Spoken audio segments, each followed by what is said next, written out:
Thank you, Ellie. So welcome to our May Mental Health Awareness Month community panel, Time to Reconnect. My name is Wendy O'Leary. I'm the Impact Director at Connect Summit County, and our mission at Connect Summit County is to create a well-informed and stigma-free community with access to mental health resources for everyone. As we all know, this pandemic has affected our mental health. With the shelter at home and social distancing measures that are in place that have been in place to try to control the spread of the COVID-19 virus, we've seen increasing rates of depression and anxiety. So today, our panelists, who are 4 local experts, will be discussing ways to deal with the anxiety that comes with getting back into the world socially. I'd like to introduce our discussion moderator and our 4 panelists right now. And our moderator is thought leader, Lauren Zayaks. She is a physical therapist who specializes in concussions for Park City Hospital, and she's a board member for Connect Summit County. She is actively involved with research and teaching to promote growth in the field of concussion. Her focus is helping to end the stigma for both head injuries and mental health challenges. Next, our 4 panelists, we have Quentin Kemp. He has a master's degree in mental health and is a certified life coach who has been working in the human services field since 1999. His practice focuses on a foundation of positive psychology, cognitive behavioral therapy, and existential psychology. Quentin is a ranking member of an international martial arts system called Tora Jutsu, and he runs a school in Heber. His better half and inspiration, Jana Quilter, helps run their wellness company, The Greater You. Next, we have Jana Quilter. She's a licensed clinical mental health counselor. She runs a private practice called Acceptance Counseling, and she collaborates with Quentin at The Greater You. Jana's counseling focuses on helping clients in need find peace, motivation, and a new way of thinking, and new direction and joy. Jana works with most client issues, but her specialties include couples issues, anxiety, addiction, and weight management. Jana enjoys and highly values the healing effects of nature and exercise, and she encourages her clients to get outside as an adjunct to their healing work together. We have Sam Mekrut here, who serves on the board of Mountain Mediation Center. She served on that board since 2015. During the day, she works as a child welfare mediator for the state of Utah, helping families work through cases of child abuse and neglect. Having spent well over 1,000 hours mediating these and other types of cases, Sam qualifies as a master mediator. Prior to her career in mediation, Sam worked for many years in nonprofits fighting for social justice. She feels passionate about equity and has a strong interest in criminal justice reform and restorative justice. We have Anna Pentoja, who is currently interning with Mountain Mediation Center, where she's been instrumental in reaching out to community members who are struggling with stable, affordable housing. Anna is a senior at Park City High School, where she's involved in the Dream Big and the Bright Futures programs.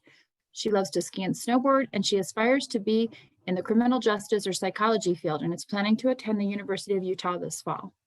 So we'd like to thank all of our panelists for participating today. We look forward to hearing from each of you. And now I'm going to turn the time over to our moderator, Lauren Zayaks. Hi, thank you so much. I'm excited to be here today. Tonight, as Wendy already spoke about, we're going to be talking about how to reconnect after the year of COVID that everyone has been going through. As a board member of Connect and also a brain injury survivor in all different types of ways, I am so excited to get to be a part of May Mental Health Awareness Month and get to be here with all of you today. In speaking with patients and friends who have been experiencing this year of COVID and my own personal experiences with my first time in crowds, I've definitely noticed that I haven't been able to flex those socialization muscles. And that's what they are, right? They're muscles like anything else. And so the more that we get to use them and we get to practice with them, the easier they become. And so people have been having a little bit of trouble, especially those with social anxiety, getting back out there and getting reintegrated into society. And that's the whole point today, is to let you leave with some tangible ways to get back out there. So without further ado, we've got Quinten here today, who's going to lead us off with some grounding exercises to help set the stage for tonight. Thank you. What an honor to be with such a great group of people. So they asked me, I was asked to help with some grounding. This came up because actually most of my martial arts training has been in the Eastern arts, where we do a ton of meditation, trained in various forms of meditation over the years. And we have some breaths that we use. And I've found that these actually work really well when I'm coaching clients and doing counseling as well. And so I figured that a really good place for us to start would be to teach you about your breath as a grounding exercise. So what the research is kind of interesting. Mindlessness or mind wandering is associated with anxiety, right? So if I'm in this present moment, and in this present moment, I'm worried about something else that's going on or something that's going to happen, or if I say the wrong thing, it's just enough in the future, and that pulls us out of the moment and creates anxiety. There's studies that have kind of shown that this mind wandering tendency promotes anxiety. So learning how to focus on our breath is one of the greatest grounding exercises that you can possibly do, because your breath is always with you. And it doesn't take a lot of tools to do this. The breath that I like, there's 2 breaths. We teach 4, and we'll talk more about these maybe later on when we're doing our question and answer stuff. But there's two types of breath that I want to teach you for grounding. The first one is the calming breath. And this one, you breathe in through your nose. So you want to sit with your shoulders kind of dropped. And you want to breathe from your stomach, your diaphragm down. In fact, you can take your hand, this helps with the grounding, and you put your hand down on your belly, okay? And you want to feel your hand move when you breathe. So you want to breathe deeply from the bottom of your lungs, not from your shoulders. So make sure your shoulders aren't tense. You drop those shoulders. You're going to breathe in. And when you breathe in, expand your stomach out and really fill your lungs, breathing in through the nose, nice and slow, and then exhale through your mouth. This is called the calming breath, okay? It's a form of circular breathing, and you can do this at any time when the stress is coming up, anxiety is coming up, and we need to come back to the moment and stop our minds from wandering. You breathe in through the nose. You can put your hand on your belly, just to make sure you're kind of staying in the moment, and then out through your mouth. That is the calming breath. If you do 5 to 10 of those nice and slowly, you'll find that your temporary anxiety levels will start to come down. The research has shown that when you reoxygenate your brain, you automatically calm the neurology of your body. So most of the oxygen you breathe is used by your brain, like 80% of it. So when you focus on your breath, in through the nose, out through the mouth, and do that for these first few minutes when you're getting going, especially because you got cameras on and all this stuff, and just calm that down. The second one is called the focus breath. And this one is used in yoga and various other types of modalities. But what you do there is this one's into the nose and out through the nose. We call this the focus breath because what happens is, so when you put the tongue on the roof of your mouth, anyone's been to yoga, decent yoga class, they've heard about this. But when you put the tongue on the roof of your mouth, it kind of lines up. It's like plugging a cord into a socket. It connects all of the energy meridians in your body, all the chakras, and just lets the energy flow through your body. So the focus breath we can use, especially if you're about ready to come on and talk. I was using it for like 15 minutes before we got going on the Zoom today, just sitting here breathing in through the nose, out through the nose, tongue on the roof of the mouth, to try and get everything focused, calm, but really present and ready to be able to tackle the moment. So you can try that one out too. So what I invite you to do for grounding is play around with those 2 breaths. Take the next few minutes while you're getting into this call and just breathe. Focus on your breath. Bring yourself to the present moment. Thank you. Thanks so much. I was so relaxed. I almost forgot to hit unmute. We love using the tongue on the roof of your mouth cues whenever people are having stress during their therapy. So that's a great one that you could cheat and use it anywhere, anytime. No one would even know you were doing it. So that's awesome. Thank you. Sam, if we can jump over to you for a question. So Mountain Mediation has been working throughout COVID to continue to build relationships in the community by hosting conversations on Zoom. What lessons will you take from that experience as we start to gather together in person again? Thank you, Lauren, and thank you, Quentin. I feel much more relaxed already. That was wonderful. I just wish we could keep doing that for the next 10 minutes. Yeah, I was one of the more resistant Zoom users. So, and now I'm feeling that like, oh my gosh, we have to go back into real life again now. So I'm feeling resistance on the other side too. I don't know what that says about me. And I've actually had two different Zoom experiences that have taught me a lot, and I'm trying to use this as a learning experience. So my day job, someone was asking me earlier, I work as a child welfare mediator for the state courts. So I'm typically in a conference room with 5, 6, 10 people. And you know, it's pretty easy when you're in a room sitting together to sort of read people's body language, get a sense of the energy in the room and that sort of thing. And it's pretty hard on Zoom. So I was a little hesitant to think that that would even work. And then with my work with Mountain Mediation Center, we're a conflict resolution center, but we also work on conflict prevention. So one of the things we've been doing a lot of is these restorative dialogues or restorative conferences, community conversations, we've been calling them. And we started out, I don't know, a couple of years ago, sitting in a room together and having conversations about some things that were easy and some things that were a little more challenging. And people self-selected to come. So people were comfortable sitting in a room together and kind of enjoyed that feeling of community that you get when you're together. And so much of that was lost when we went onto Zoom. And I was really worried that we wouldn't be able to kind of re-find that. But actually the whole Zoom experience taught me a couple of several important lessons. And one of them is that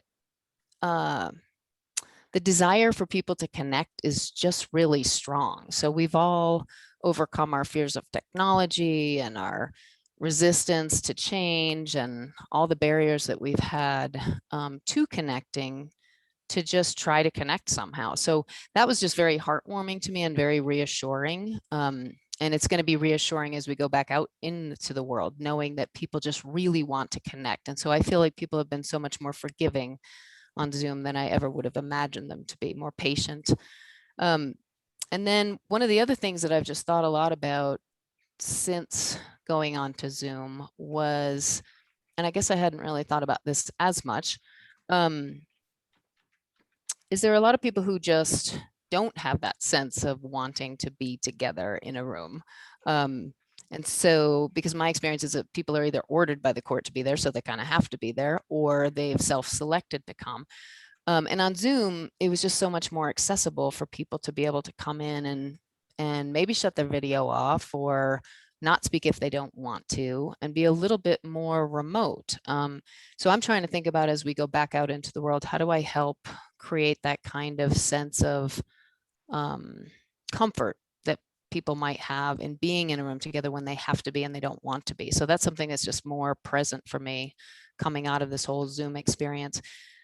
And then I think the last really important lesson I learned was more of a personal growth thing, which is it's okay to ask people directly how they're feeling about something, which, you know, in mediation, sometimes you do that and sometimes you're a little more hesitant to do that. I know in therapy sessions, that's probably a really common thing, but sometimes in mediation and these high conflict things, you don't necessarily want to take the lid off that. And yet Zoom kind of forced us to have to do that. I mean, I'm sitting looking at a person and I see a tiny little face on a screen and I don't get a great expression and I have no idea of body language and I can't feel the vibe coming off of them. So I just have to say, you know, so, hey, Quentin, how did that feel when that person said that thing to you or whatever?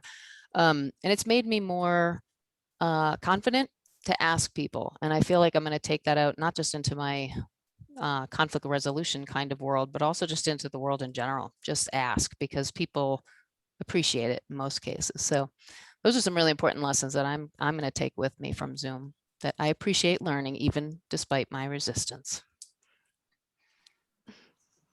That's great. Thank you so much.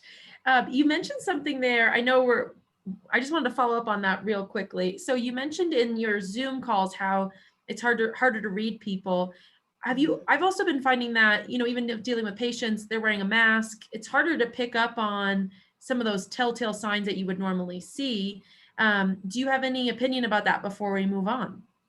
Well, actually, that was one of the reasons we decided to go with Zoom with the court system too, because I mean, it's much worse. And sometimes I have people on Zoom with a mask because they're sitting in a room together, and then it's like a double whammy. But yeah, I mean, I think Zoom has at least allowed you to see people's faces, which is easier than a mask. And I do think the whole mask thing, you know, while I appreciate people's wanting to protect each other, it's just made it harder. And I look at children who look at you like they don't know what you are because you're wearing a mask. So I think it's going to be a challenge. I think it's going to be a challenge. But again, it's like you can sometimes tell a little bit, but I just ask. It's just easier just to say, you know, are you smiling under there? I can't really tell. So that's great. Thank you so much. Jana, I wanted to head over to you for a question. So how does nature help us with reconnecting to the world and improve our well-being? I am grateful I get to answer that question. I'm kind of a nature fan. I was asked to talk about nature today, and I'm like, oh, good. I love this subject. And the part that was kind of a little confusing for me around this is how do we reconnect through nature? And I was thinking nature was the one thing available to us when we were under lockdown. We could stay pretty safe and social distance outside. And I know it's what kept me grounded and what kept me sane was being able to go outside, to hike, to run, to walk. And so if people didn't do that, I'm sorry for them, because that would have been a really hard thing without the connection of nature. But if you are stepping back out, I really want to go over some of the benefits of nature and encourage you to do it, to get out of the comfort zone of sitting in front of a computer and get outside. There's so much research around nature and how it affects our mental health, and some of them is it reduces anger, fear, stress. It helps improve our health. Our blood pressure goes down.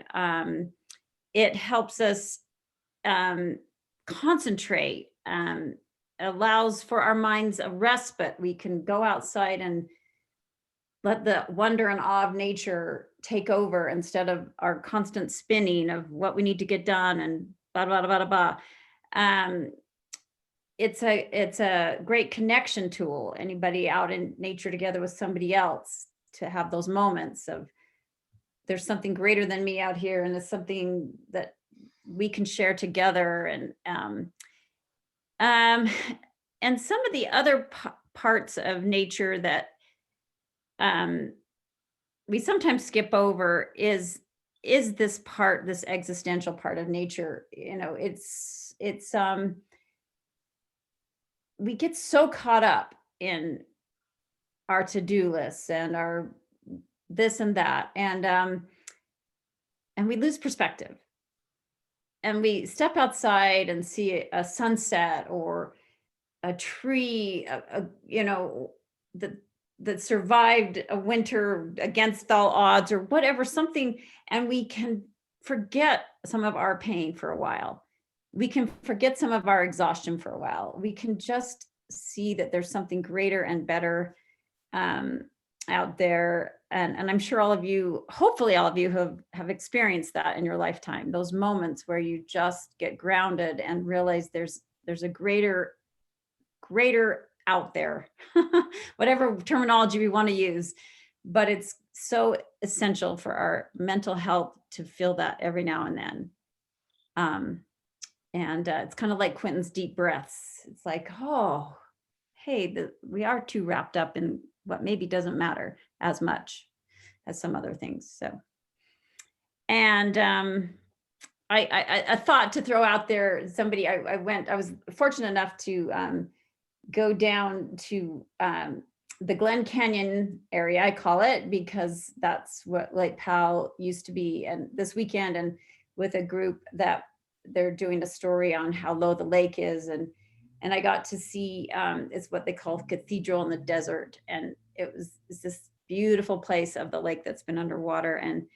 And that moment was so great. But what it reminded me of is we all kind of have our own ecosystem. What connects with us? The desert, the mountains, the ocean, you know, try to find your own ecosystem. What is it that is yours, and find it and spend time there.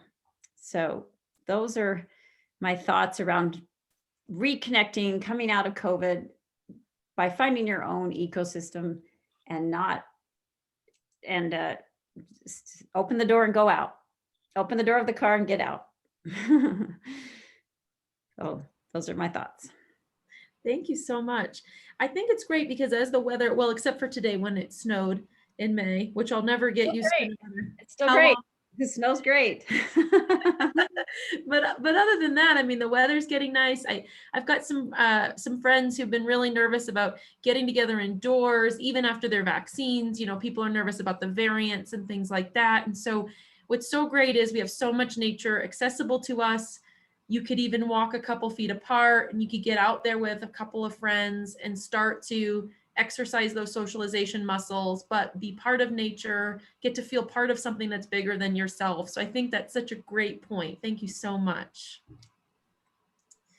If we move back over to Quentin, you're back on, my friend. Can you share, so we got that great grounding technique. We can use the tongue on the roof of our mouth. We can do some of our breathing strategies, but what are some other ways that we can connect with our body and feel grounded when we're in a social situation, we're feeling anxious, especially for those people with some social anxiety and they're first getting back out there? Knowing you have tools in your back pocket will really help people. So what would you recommend? Yeah, thanks. Thanks for that question. And we definitely have seen this in our clients and in people that we're working with, that there's been some tentativity and some anxiety about getting back out for obvious reasons. One is that human beings are creatures of habit. And for the last year, we created the habit of not going out in some respects. And so then steering that bus back the other way can create some anxiety, right? So how do we handle that? So once again, that breath is important. There's two other breaths though that I didn't teach you that can help also in those little social anxiety moments. And you can do all of these subtly. You don't have to be like, you know, making a big scene of yourself doing these breaths. There were two others that you can use. So if you've got obviously the calming breath, super easy to do. You're walking into a social situation. It's the first time that you've, you know, maybe gone to a restaurant or gone to a party or something like that, and you're vaccinated and you're like, yay, let's go do this. But oh my gosh, what the heck, people, how do I do this? Make sure you're using the breath. Once again, the breath is going to bring you back. So those first two that I taught you are going to help. There's two more though. And one is called the desperate breath. This happens if you're almost feeling yourself getting a little panicked. This desperate breath has to be done slowly though. I can't stress that enough. So whenever we run or something like that, people's mouths usually pop open and they start breathing out of their mouths. That's the desperate breath. It's in through the mouth and out through the mouth. And you can do this subtly. You just crack your lips open and just breathe in through the mouth, because you oxygenate your brain really quickly because you're getting a ton of oxygen really quickly. So it's very important that this desperate breath you use temporarily and slowly. If you do it too fast, you'll hyperventilate and feel lightheaded, okay? So do this one nice and slow, but that's a great one that you can use. And then the other one is if you're trying to get yourself pumped up. This is called the energizing breath. And the energizing breath, you go in through your mouth and out through your nose. And what that does is it creates almost like, I don't know, I just got this weird analogy in my head of like when you kink a hose and you're like spraying the little kids in the yard. Okay, I guess I want summer to come. Anyway, whatever. So what it does is it slows the exhale process. When you breathe in through your mouth and then you go out through your nose, once again, do it slowly, but it slows it down. And what that does is let your body grab onto more oxygen. And we found that it raises your energy level up to get you excited for the moment of like, hey, I'm going to go to this party and actually engage with people. I'm safe, they're safe. We're going to be smart about this. Let's go hang out. And so you're walking into the room and you feel that wave of anxiety. Try the energizing breath and see if it'll kind of get you focused up and ready to do this thing. So those are two other breaths. So you got four: the desperate breath into the mouth, out to the mouth, the calming breath into the nose, out to the mouth, the focused breath, tongue on the roof of the mouth, into the nose, out to the nose, and then the energizing breath in through the mouth and out through the nose. So those are good things to bring us back to the present moment and stop that mind wandering problem. In every instance, when people are feeling social anxiety, it's our mind jumping over to other people and judging ourselves as if those people are judging us, okay? So the breath can bring you back to yourself and can quiet that mind. I always tell people to put a stop sign in your mind for any time assumption thinking occurs. Most social anxiety is based in assumption thinking, where you're assuming the people in the room are judging you. But guess what? Everyone else is wearing masks too, or everyone else got the vaccine too, or whatever. Everyone's in the same shoes. So the other thing is to really work the thought side of it. So you've got the breath side of it that brings you back to your body. And then the other piece is to really work the thought side of it, where you're telling yourself, normalizing thoughts. Like, we are all in this together, instead of saying, I'm the odd person out. Say, yeah, we're all in this together. They're feeling some of the social anxiety probably too, because this is the first time that they've come out of their cave, right? So those normalizing thoughts bring us down and help us to calm. And then putting a stop sign for those really just abhorrent negative self-talk types of thoughts of like, I look like a goofball and these people are going to be judging me, or whatever those negative thoughts are. Put a stop sign there that says, hey, like, that's not how I'm going to talk to myself. There's no one in this room that would talk to me that way. In fact, most of the time, if you were to go and listen to other people's thoughts, you would find that they're having similar thoughts to you. Like, do I look good? Is this shirt okay? How's my hair? They're not really thinking about, your hair is weird, your shirt's funny, what's with your shoes? People don't really spend all that time. And if there's people that are doing that, that's their problem. And really, you don't need to consider yourself that, right? So I would say the breath brings you back to the moment, just to summarize, because I don't want to talk too long here. And then the other thing is to really watch the quality of your thoughts, put the stop sign up for negative thoughts. I literally visualize a stop sign. It's like, boom, if you get this negative thoughts, there's a stop sign, take a right-hand turn, and then use normalizing thoughts of like, hey, we're all in this together. It's normal to feel a little bit of anxiety when I'm doing something that I haven't done in a while. And then you'll find, which probably most people have found, even in this call, maybe there was a little nerves when we started talking, and now everyone's been on the call for a while. Probably most people are chilling out a little bit and calming. It's because this is fine. Everyone was feeling the same way, and we're all normal, and we're all just on the same team here. So normalizing thoughts, stop sign, focus on your breath, bring yourself back to the present moment. Great, thank you so much. Okay, so we're going to head over to Anna for the next one. And I just want to commend you for being a high school senior and here on this panel. I think that is so marvelous. And congratulations on going to the U in the fall.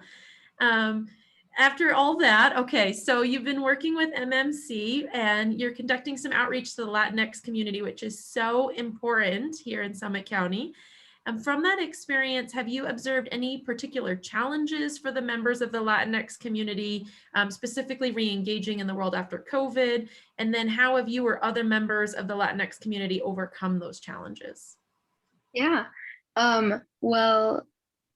something that I've noticed is that like many working people, including members of the Latino community, here were not able to stay home during the pandemic. So for them, it's kind of different because re-entering or like re-engaging into the community isn't like the same experience that many others have had where they've had to stay home.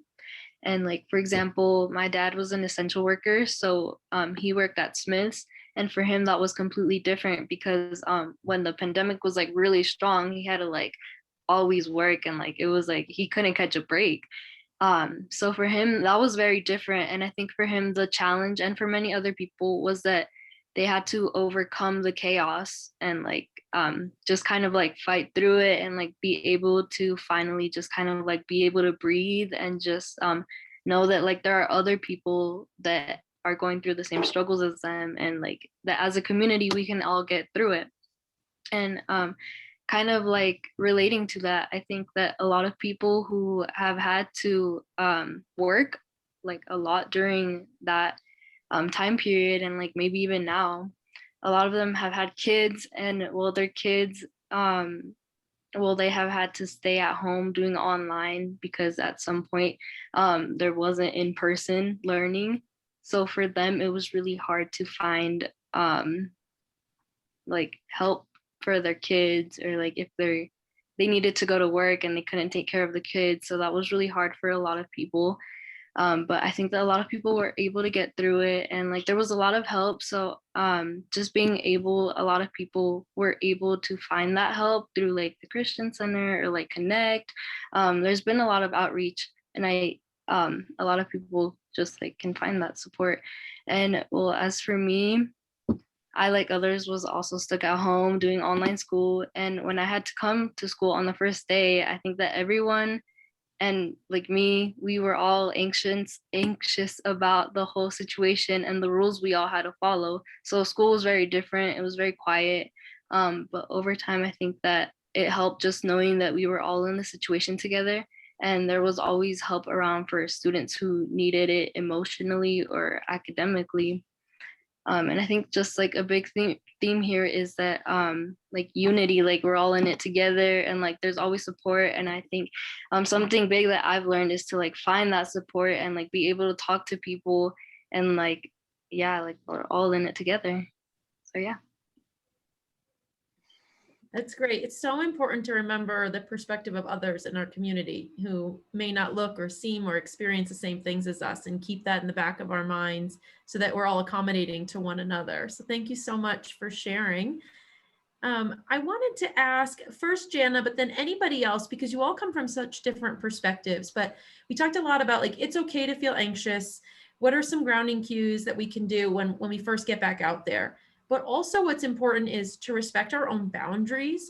So how can we be firm about those boundaries when we start to be social again? And that way we can feel like we're protecting ourselves and others know what to expect from us, which can help with some of that social anxiety. You addressed this to me.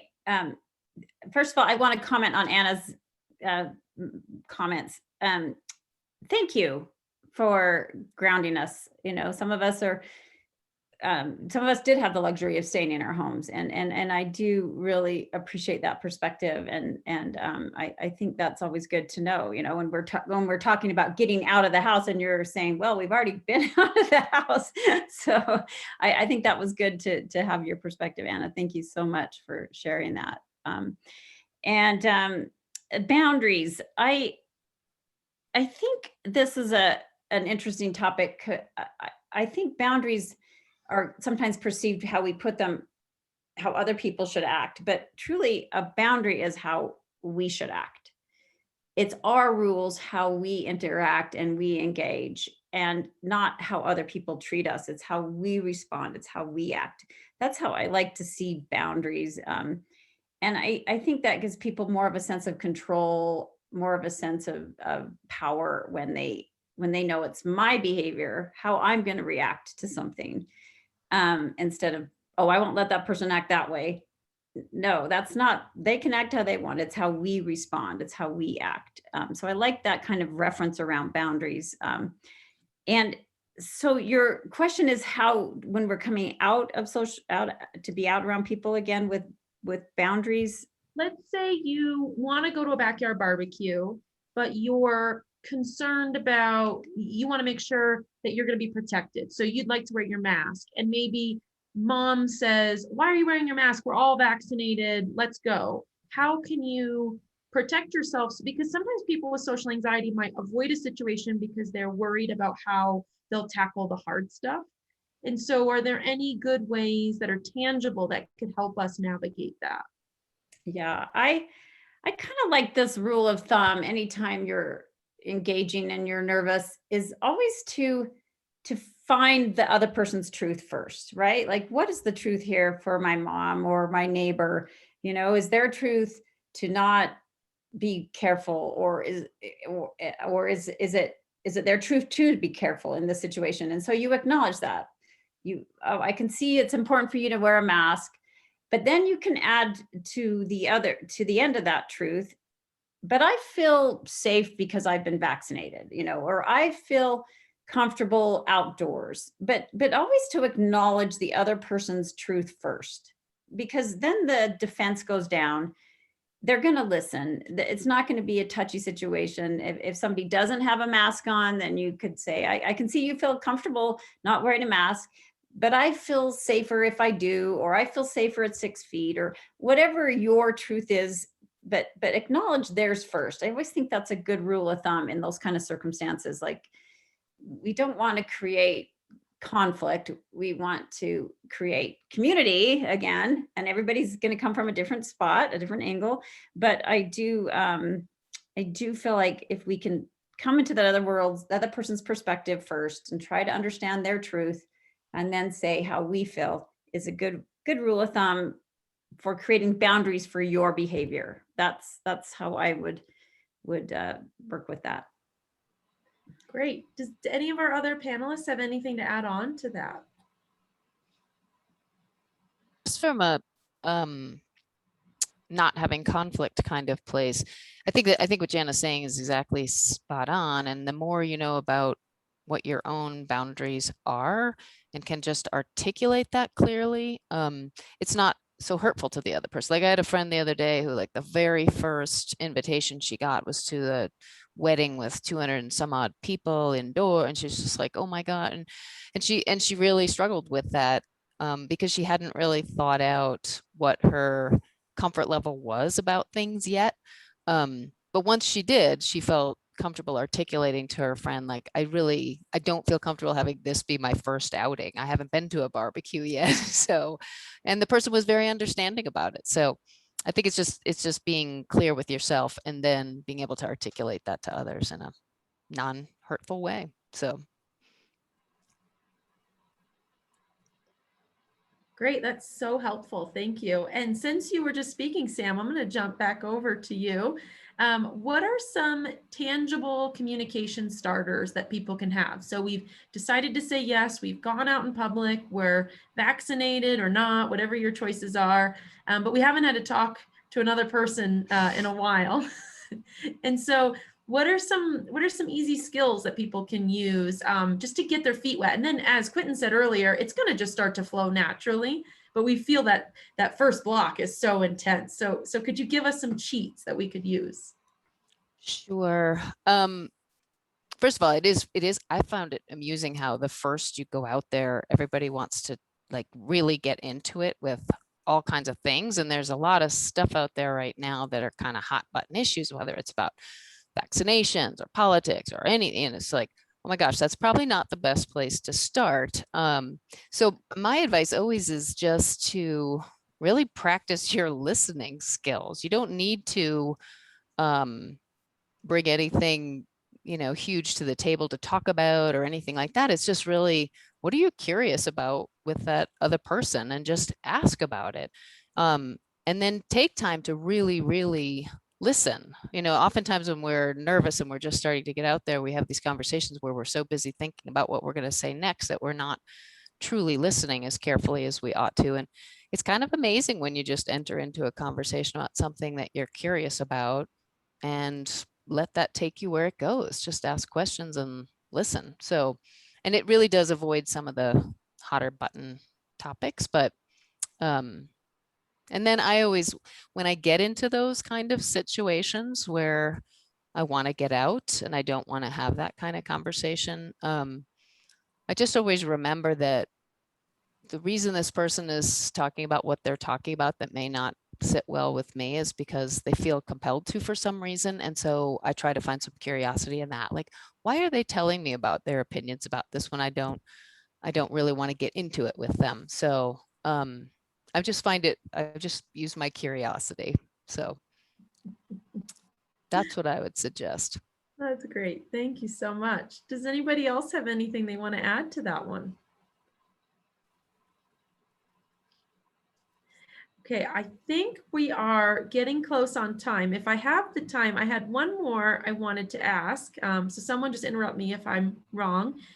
But the last little bit here would be, okay, so does anybody have any opinion about little tricks that we can use to get our first yes under our belt? So maybe not the 200-person wedding as the first event out, or maybe somebody invited you out to dinner and you finally feel comfortable to eat indoors because it was snowing today and the outdoor patios aren't an option. What are some ways to motivate ourselves to say yes and to get out the door and to walk into the restaurant or to any of those places? Do we have any quick psych me up tools that we would recommend? Want me to jump in on that one? Yeah. So I like to have people work with underwhelming goals first, especially when there's anxiety present. Where people go wrong is if they're like trying to go from 0 to 60 really quickly, right? And so you do pick something. What's a simple way? An outdoor barbecue when it warms up and it's not snowing in May is a great option, right? And maybe you're the one that hosts it or whatever, and it's at a place, at a park or whatever. So I think you think of where you want to be, which is back to engaging at whatever level your boundaries dictate that you feel comfortable with, but you're not there yet. And so you create little small incremental, okay, so maybe I can handle an outdoor barbecue where everyone's still wearing masks. And so I'm going to be the host because then I can set the stage for what the boundaries are and communicate that and just kind of incrementally do it. So it's underwhelming goals that you're going to get a home run on so easily. The average is just too easy to get a home run on it. That starts to build that confidence, and then you inch it out a little bit further. Then momentum builds and you're like, oh yeah, I am a human being, social creature, and I do know how to talk to people. I just kind of like mothballed that for a year, right? So that'll all come back alive because, you know, our eyes are facing forward. Our ears are facing forward. Human beings are meant to engage each other on a human level, and those tendencies will come back. We just got to underwhelm ourselves and move out a little bit. I have a comment to add. Great tip, Quentin, by the way. I love the underwhelming goal. But I also want to comment on what you said earlier on habits and routines, because I feel like our brain loves a habit. Our brain loves a routine. It's so much easier on our brain if we can just do the same thing over and over again.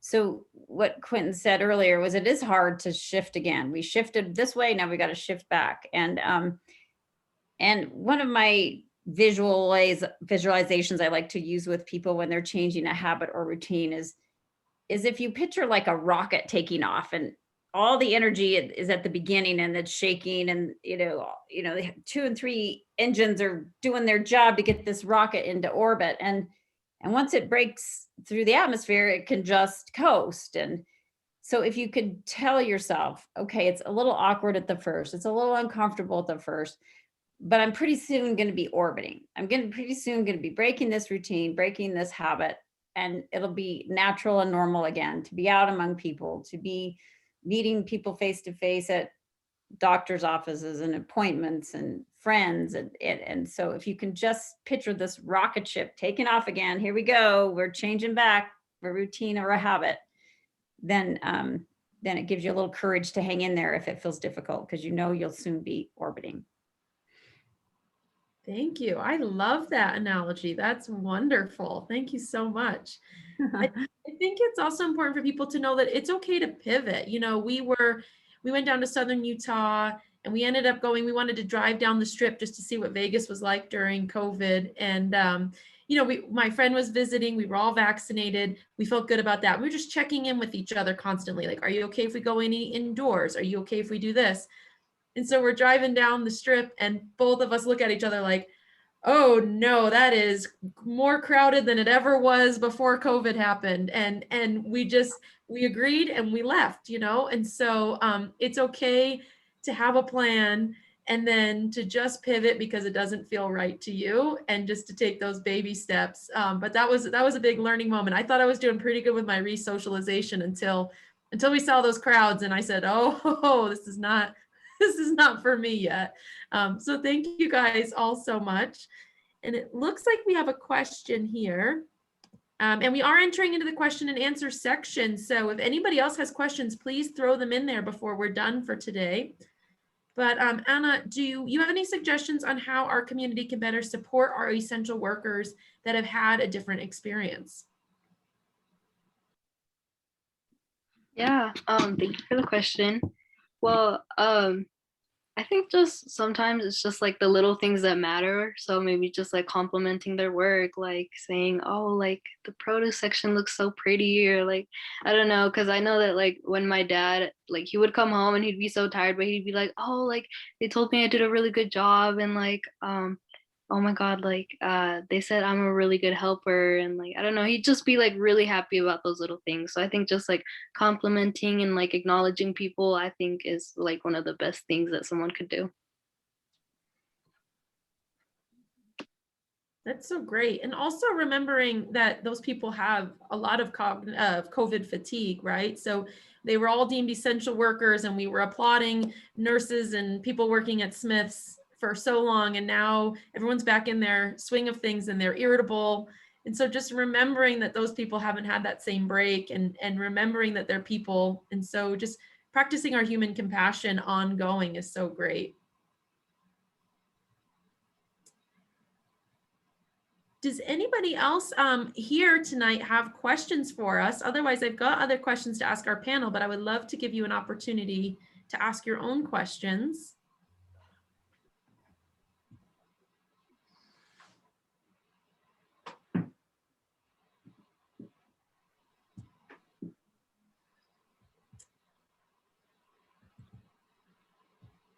Okay. Is there a social anxiety support group in the county? There is a clubhouse, Summit County Clubhouse that's set up for people with anxiety or different mental health issues to go find support and a place to be accepted. And it's a new clubhouse that is a really great idea for our community. It's called the Summit County Clubhouse, for anybody with anxiety or any other mental health issue that they feel alone and don't want to be living in their home alone every day with it. They can go out and reach out to Summit County Clubhouse. Thank you. That's a great resource. It's an international nonprofit. So it's a pretty proven model. So it is something that people should be aware about. And they just opened one in Summit County. So. Do any of our panelists have any last thoughts? We didn't get to it and it's just been burning in the back of your brain. Or Wendy has a question about if anybody is familiar with nonviolent communication skills, and if so, how these can help with social anxiety. Yeah, I can answer that. I'm not a huge expert in nonviolent communication, and I'm sure some of the people on this call probably know more about it than I do, but I do have a Marshall Rosenberg quote on my wall, which I'm not going to get correct because it's on my wall at my office, which I haven't been in for a year. So I might misquote him slightly, but it's something that always sticks with me when I get into a situation with people. And it's judgments and criticisms are a response to unmet needs, or reaction to unmet needs, or something like that, a reflection of unmet needs. And so whenever you're in one of those situations where someone's behaving in a way, the premise of nonviolent communication is that people are inherently compassionate and they don't behave in violent ways and they don't communicate in violent or harmful ways unless they're in a situation of unmet needs, which is most of us, at least at some point, always. And so when you remember that, when you're interacting with another person, it can just be a really helpful frame to look through. Oftentimes what someone is communicating to you is not even what they're communicating to you. It's about something much, much deeper, and it's usually an unmet need. And so if you start thinking to yourself, when I'm responding to that person, you know, how can I be of help to you in this moment? It kind of shifts the whole conversation. So it's a really useful area of study, nonviolent communication. So I highly recommend delving into that for anybody. It's useful in relationships, I would say, for sure, having used it many, many times. That's a great sentiment too. It's never about what it's about, right? It's the underlying current to all social and human interactions. Whatever someone's upset about, it's probably something more than what the minutia that they seem to be upset about. And it's not usually about you either, right? It's like, it's usually about something way over there. So the fact that they're maybe yelling at you or interacting negatively with you, it's like you could be complete innocent in this situation. So, and remembering that helps you interact in a more positive way with them. So that's so great. Thank you.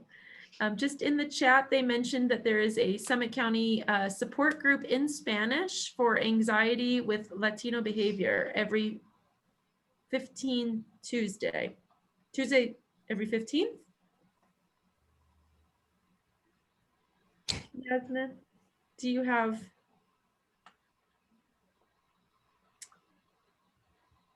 And looks like there might be a link to it. So I didn't understand the every 15 Tuesday part, but it looks like there is a Connect Summit County support group that I probably should know about as a board member, but I do not. So there we go. Okay. Thank you so much, everyone. Oh, Jana has something else to say. Oh, sure. I'm sorry, but I love my topic, nature, and I just, there was a couple more things I wanted to throw in. And one was that usually being out in nature usually requires movement and exercise. And I love this quote that you're one workout away from a good mood.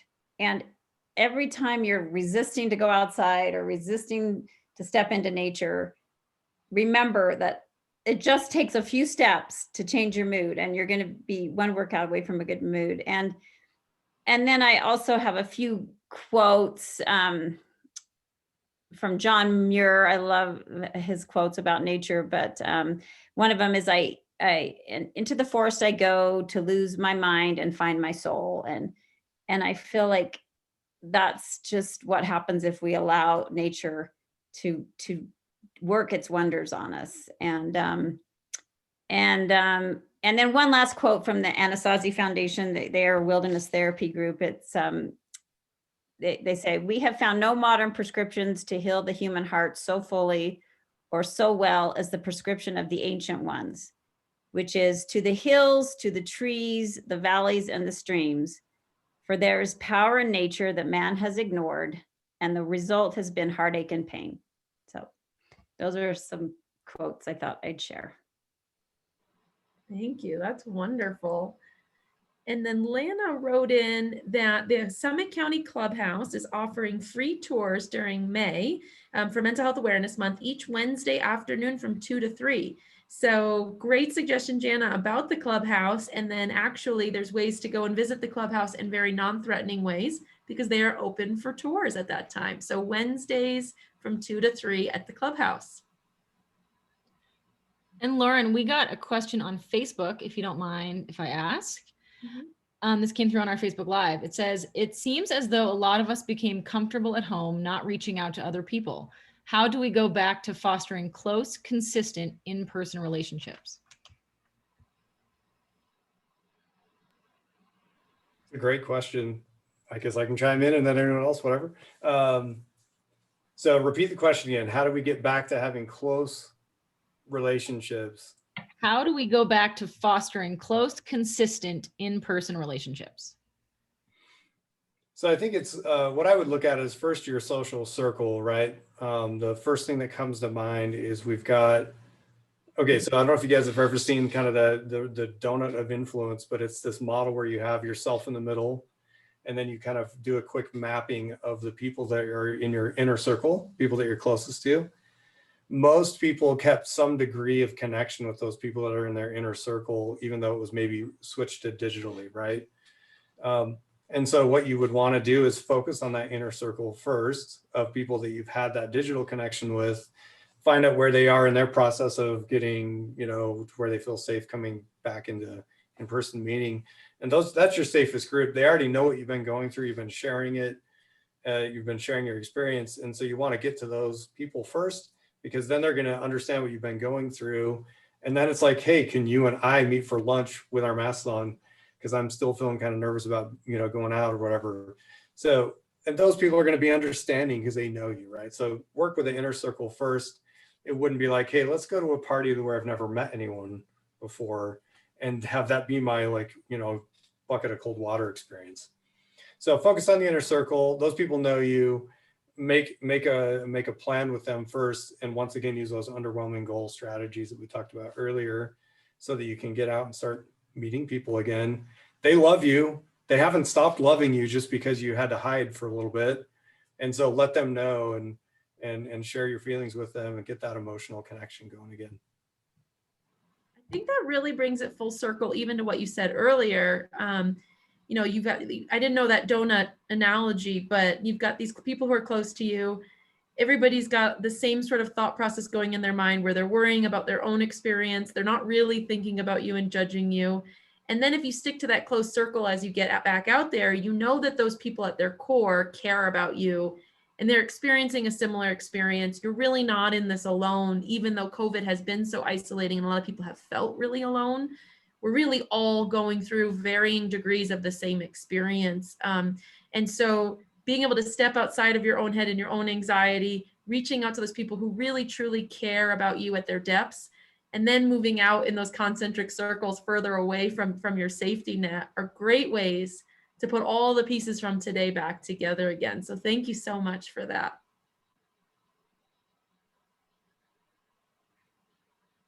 So I think I'm gonna head it back over to the bosses. So Wendy and Ellie. So I just wanted to mention, and somebody, it looks like Linda put this in the chat box. Connect Summit County has 2 peer navigators right now. We have peer navigation services is for any community member who's looking for support, information on resources, providers, or just looking for where to start, looking to meet their needs with mental health. So they call our peer navigators, they email, they text, and they can get some free confidential support. And so those phone numbers are in the chat. The English number 435-776-HELP, 4357, and Spanish numbers 435-655-0123. Really important, this is not a crisis line. If somebody's in crisis, we will connect them with the crisis line, and that phone number is 800-587-3000 for our county. I think that's all we have, Ellie. I have a quick closing remark. If, Rachel. yeah, I think, can we go to the next slide? Is there another slide? One more. Okay, great. Thank you, Wendy. Thank you, Lauren, and our panel. I really appreciate all of these tools that I'm coming away with related to going outside, setting boundaries, focusing on breath work. All of Connect's events are free for the public to attend. We couldn't do that without the help of our sponsors. So I wanted to take a moment and thank Healthy You, Park City Community Church, Esta Pizza, Hyatt Centric, and Northwestern Mutual for sponsoring Mental Health Awareness Month. Their generous support gives us the resources we need to make a big impact on mental health in our community in 2021. To everyone who tuned in today, we appreciate you attending today's event. If you have feedback, please click the feedback form in the chat. We want to continue to improve our events for the future, and we value your input.